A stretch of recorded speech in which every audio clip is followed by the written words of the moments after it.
Hi YouTube, this is Minnie with Become Beautiful Through Worship. Happy New Year!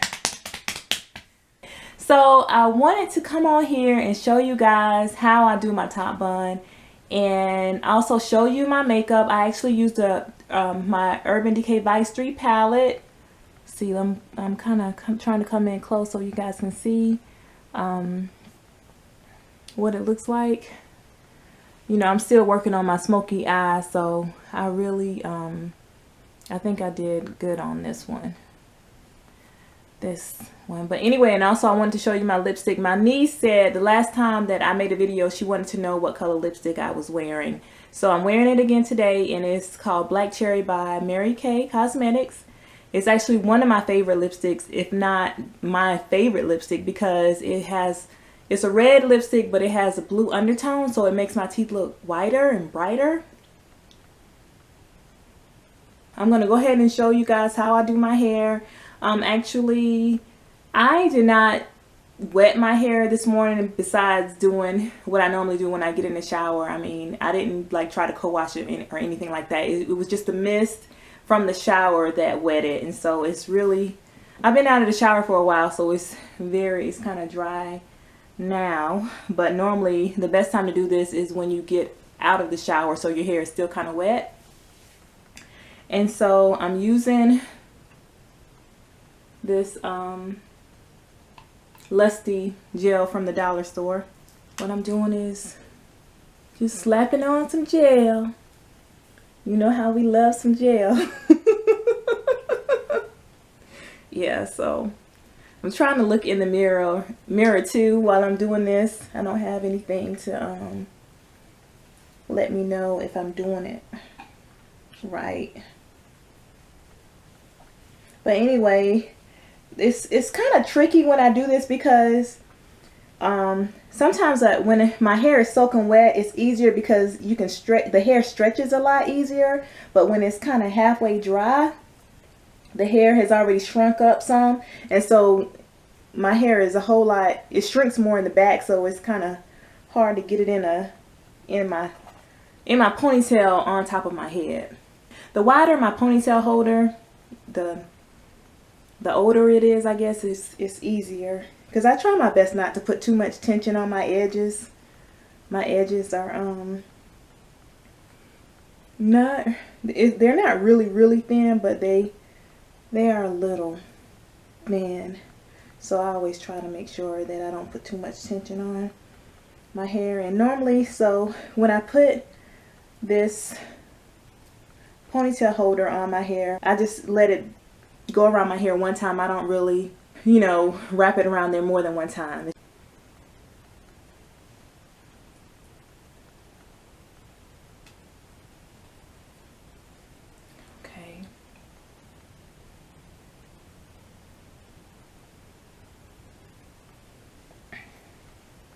Now sometimes I just wear it like this. It just depends on how I feel.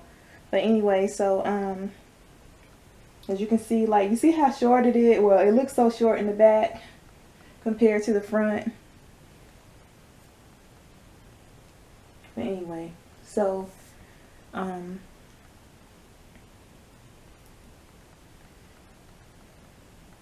basically, after I get it all in my ponytail, I like to go ahead and just gather it all up and then just kind of fold it under.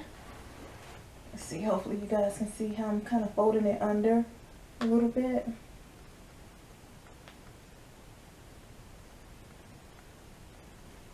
And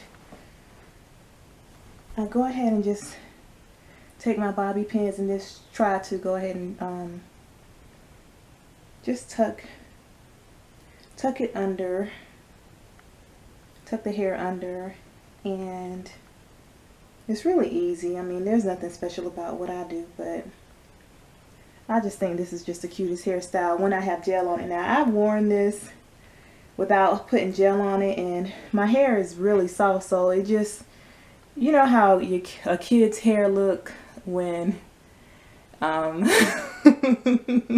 there, you know, the hair is not like nappy or anything like that. I hope I don't offend anybody by saying the word nappy, but you know, it's like it's soft and it's like wispy and like hair is just all over the place. And so that's kind of how it looked. It was like everything, all the hair was just kind of standing up a little bit. And so it's best to use a little bit of gel or something to just kind of let your hair just kind of lay down. So anyway, so that's it.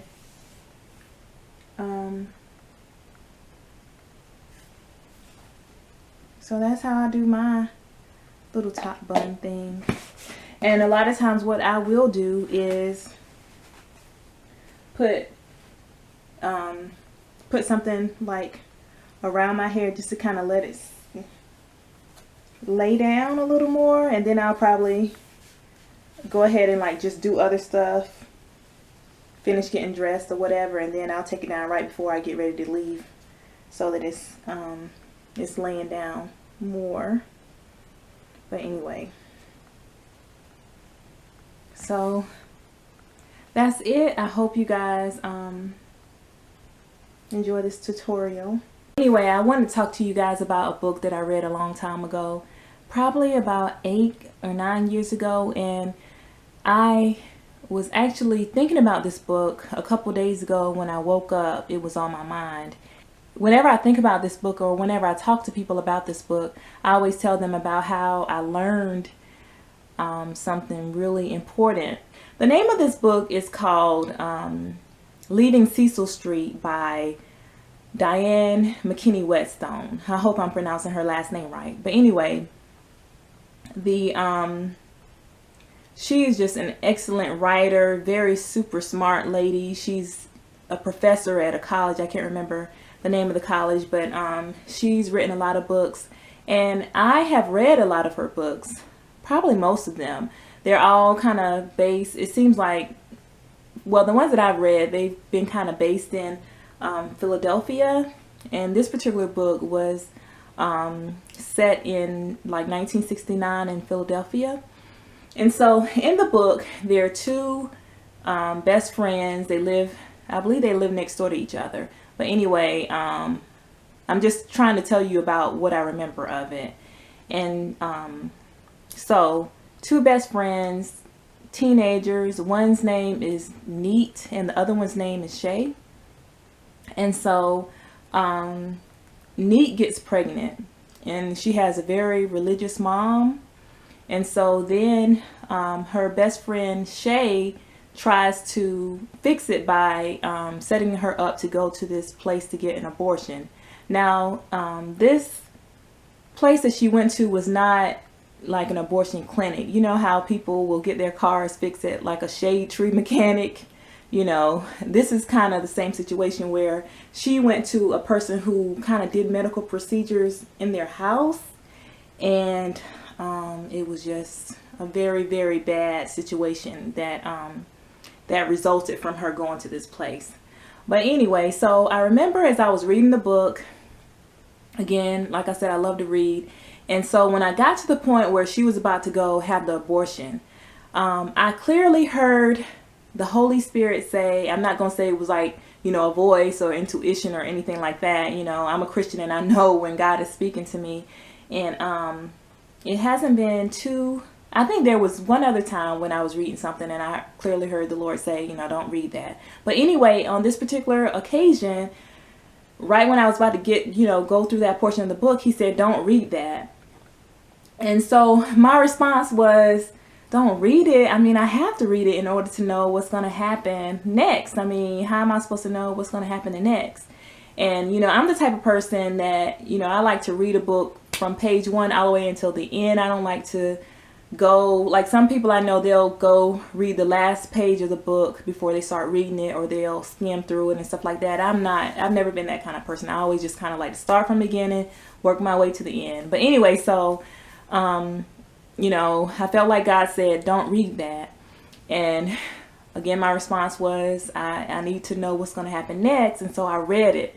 And I'm telling you guys, it was so, like, it was so graphic. And it